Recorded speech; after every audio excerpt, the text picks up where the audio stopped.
In 1998, a girl named Maddie Clifton went missing in Florida. Hundreds of people in Jacksonville searched far and wide for the 8-year-old, and the story made headlines for an entire week.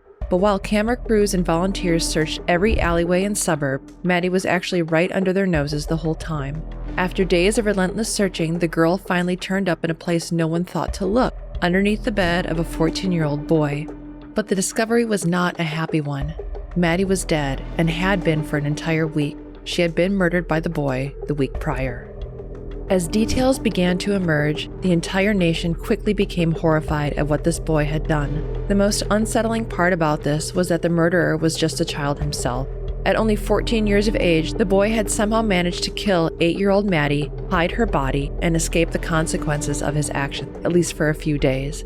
But that's not the only horrifying details about this murder. As far as cases that we cover, this one is relatively simple, but it is quite tragic.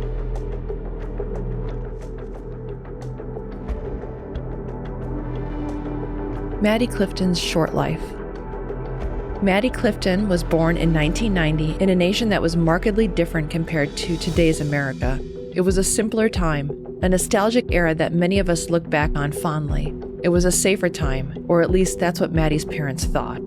In 1998, you could let your children wander around the neighborhood of Jacksonville without worrying too much, and that's exactly what Maddie's parents did. Maddie often played outside with other children, including Josh Phillips. Born in 1984, Joshua Earl Patrick Phillips was raised in a very strict family. The patriarch of that family was named Stephen Phillips, a controlling drug addict and alcoholic. Josh's father often beat him and Josh's mother Melissa, and both lived in fear of him. Steve imposed strict rules on his son, Josh, and he had one very strict rule. Josh was never to invite other children to come over if his father wasn't home, particularly girls. He really had a dislike for young girls, although no one, including his wife Melissa, had any idea why.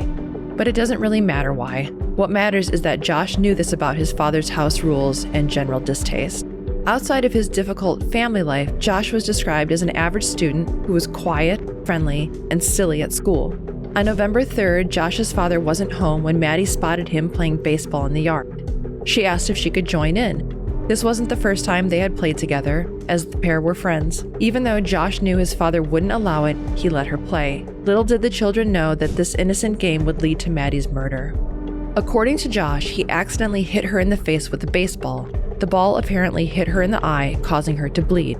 She started crying, loudly, and Josh suddenly had a dilemma on his hands. Maddie's obvious injuries meant that his father would almost certainly find out about the game of baseball.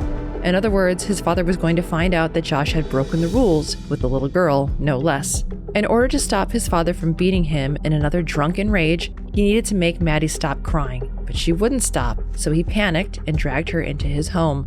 He pulled her into his house with such a force that some of her clothing was pulled off. Then he beat her with his baseball bat until she stopped crying. Josh still didn't know what to do, so he dragged her unconscious body under his bed. After a short while, his parents came home and he pretended as if nothing had happened. He then returned to his room where he heard Maddie faintly moaning from underneath his bed. In a final, senseless act, Josh took out his Leatherman tool and slit her throat before stabbing her 7 times in the chest. Perhaps Josh felt that there was no turning back at this point. Perhaps he thought that if his parents found Maddie underneath his bed, he would be beaten severely. Perhaps he feared criminal consequences. Whatever the case may be, Josh did have a choice at that moment in time. He could have pulled her out from underneath the bed before confessing to the assault. Regardless of his story about how an accident got out of hand, Josh made the conscious decision to end her life at that moment. Of course, that's Josh's side of the story. Since Maddie is dead, we'll probably never find out what really happened between these two children. Prosecutors later suggested a very different incident played out that day. They claimed that Josh intentionally lured Maddie into the yard where he assaulted her. They also claimed that Maddie's clothes came off before he dragged her into the house. Furthermore, prosecutors highlighted the fact that there was no blood even found in the backyard or on the baseball, despite Josh's claim that Maddie was bleeding after being struck in the face during their initial game. But we're getting ahead of ourselves. The trial hasn't even begun yet, and the search for Maddie is about to begin. The search for Maddie. Maddie's parents acted very quickly when their child went missing. On the same day of the murder, they called 911 at 5 o'clock. Hey, Gene? Jacksonville 911. Yes, sir. Hi. This is... I went out to play this afternoon. I thought she was with her, and now she's missing. How old is she? She's 8 years old. Where was she playing at around the house? Right around the house here. Is she a white female or a black female? Yes, she's a white female. What did she have on when she left? She had on a red T-shirt. And, Mama, did she have on jeans? No, I've been upstairs, Mama. I have searched. Ma'am? Yes. Blue jeans? Mama, did she have on blue jeans? What'd you have on? What kind of shorts? Pair of shorts? She had on a pair of shorts and a red T-shirt. She blonde hair, black hair? No, she's got reddish brown hair. It's actually a brown with an auburn tint to it. What's her name? It's short. Her name is Maddie. She goes, it's Madeline. What's her last name? Clifton, C-L-I-F as in Frank, T-O-N. When's the last time anybody saw her? Mama, what time did I come home from boating? About 5:30? About 4:30 to 5 o'clock. About 5:30 was the last time we saw her. And I was letting the kids play out here for a little while, and then she disappeared, and nobody knows where she's at. Does she have any friends nearby? Did you go check? I got every neighbor out here right now. Okay, the police will be there shortly, ma'am. You keep looking, okay? Okay, do you know where I am? I mean, I'm at the corner of Fleetwood and Stephen is right there. What is it? My husband just came home. And, hold on just a moment.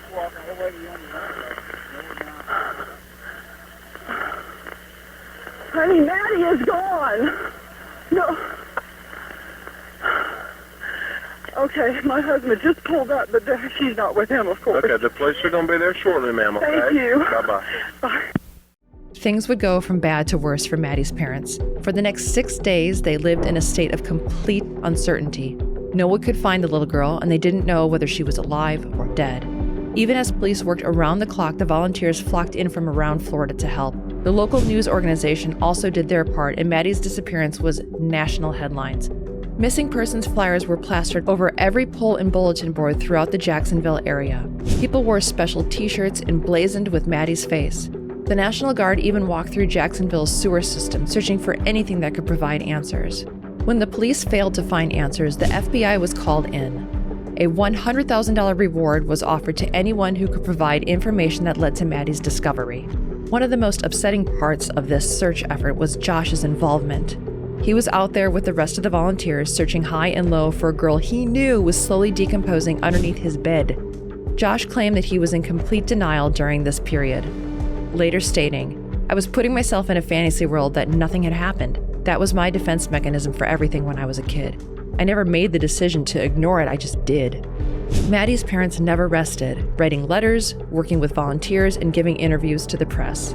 It was after one of these interviews that Maddie's mother noticed something strange. Her mother, Melissa Phillips, had just run out into the street calling for the police officer. After finding an officer, Melissa led him back into her home.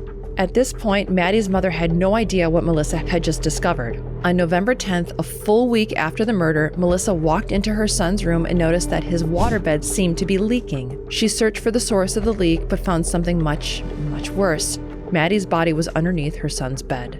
It's important to note that the authorities had searched Josh's home a total of 3 times prior to this. Everyone knew that there was a strange smell coming from inside the home, but they all just assumed that it was due to the family's pet birds. The trial. After the discovery of Maddie's body, police drove straight to Josh's high school, pulled him out of class, and arrested him. Everyone at the high school was shocked, with his principal later stating, "The students can't fathom him doing something like this. They say, Josh? Josh? Josh?" Like, they say his name 2 or 3 times. They cannot believe this. Despite his young age, Josh was tried as an adult. This proved to be an incredibly controversial decision, but Maddie's parents wanted justice, as all parents do. Jacksonville wanted justice. All of America wanted to see consequences for the boy responsible for this senseless murder, and Josh would be given no mercy. That being said, the trial was held far away from Jacksonville in an effort to avoid bias. Josh's attorney didn't call a single witness to his defense, instead hoping to sway the jury with a powerful closing statement. According to Phillips, his attorney never really discussed the murder with him, visiting him only in prison to play chess with the boy. Josh's mother wanted the lawyer to do more, but his father trusted the attorney's instincts. Unfortunately for Josh, the defense strategy proved to be a failure, and he was sentenced to life in prison after a trial that lasted just 2 days.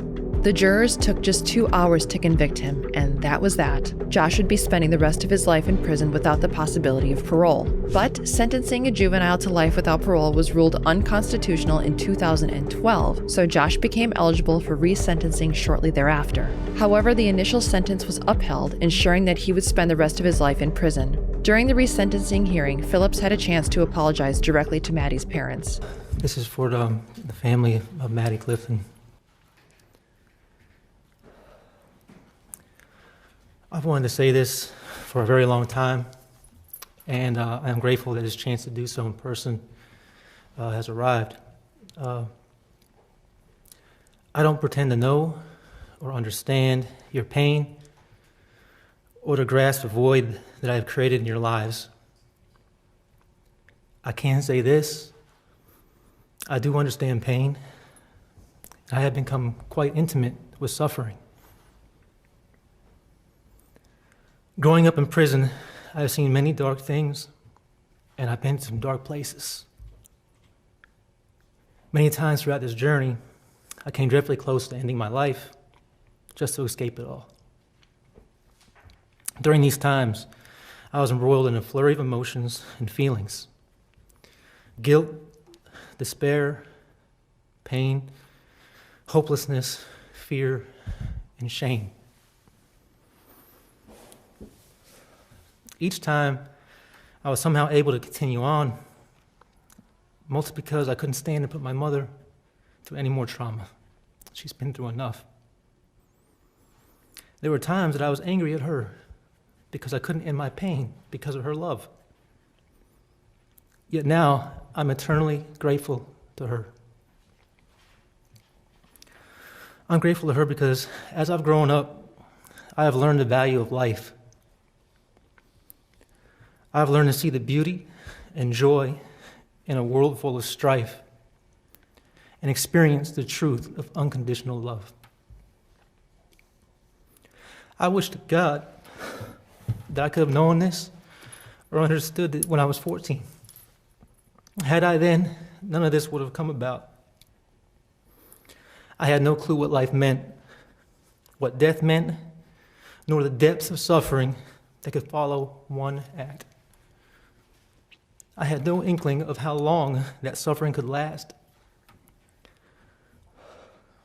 I hadn't lived long enough to understand the time involved or what really suffering was. I did something horrible. I'm so sorry. I'm so sorry for what happened. Even now, after all these years, it is just unfathomable that all this could have occurred. It tears my mind asunder to know that I stole such a precious life from you, from the world. I so wish I could take away your pain. I thank God that I've been able to continue on in life and grow, but not a day goes by that I don't think of what led me to where I'm at. Not in prison, but in life.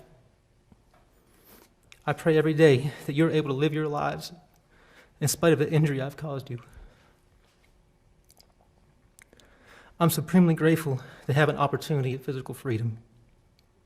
Yet any joy that arises in my heart is immediately tempered by the knowledge that these proceedings bring all involved once again, face to face with the horror that occurred in 1998. When I walked the rec yard here in chains, I looked at the sky through mesh wiring, and I thank God repeatedly for giving me hope. My next breath is always devoted to wishing peace and healing upon you all. My hopes, fears, and wishes probably mean nothing to you, but they are there all the same. May you know peace. May you be free from suffering. and may you feel the love that is the sustenance of life itself. May God bless you and heal your wounds as much as possible. Previously, he had refused to write them an apology letter because he thought he wasn't capable of communicating his sincerity through written words. Maddie's parents were adamant that he stay behind bars. During these past few days, I've sat here in this courtroom and I have listened to all of the classes that the defendant has been able to take. What classes has Maddie been able to take over the past 18 years? I didn't walk her down the aisle at her wedding, and we were not given the gift of her grandchildren, all taken by one evil, senseless act, and we don't know why. Josh's life behind bars. It's important to understand that no one wins in this type of situation. Josh has spent the entirety of his adult life behind bars. His parents have lost a son, Maddie's parents lost their daughter. The entire community was rocked by this unforgettable incident. Even though justice was served in the end, no court ruling will ever bring Maddie back.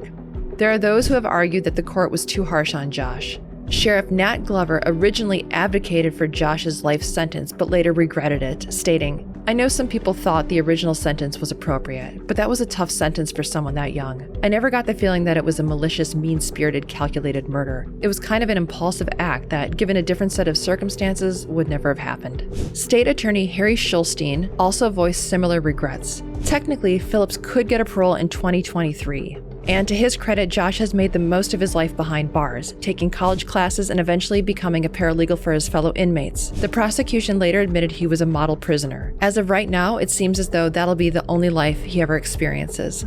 But who knows about 2023? Maybe having him stay behind bars for the rest of his life is justice. Maybe paroling him in 2023 is justice. I don't know. Remember the case we just covered about the 3 boys who gruesomely killed their friend in Liverpool, England? Those boys only got 9 and 10 years. It definitely seems that the legal system makes absolutely no sense sometimes. One person can receive life for the same crime that someone else receives practically nothing for. Are they just doling out arbitrary punishments for crimes, or is there any real rhyme or reason for sentencing? What do you think? Do you think Josh should stay behind bars for the rest of his life? Or do you think that sending a 14-year-old to prison for the rest of his life is an unfair sentence? Let us know in the comments. Until next time, thank you for watching.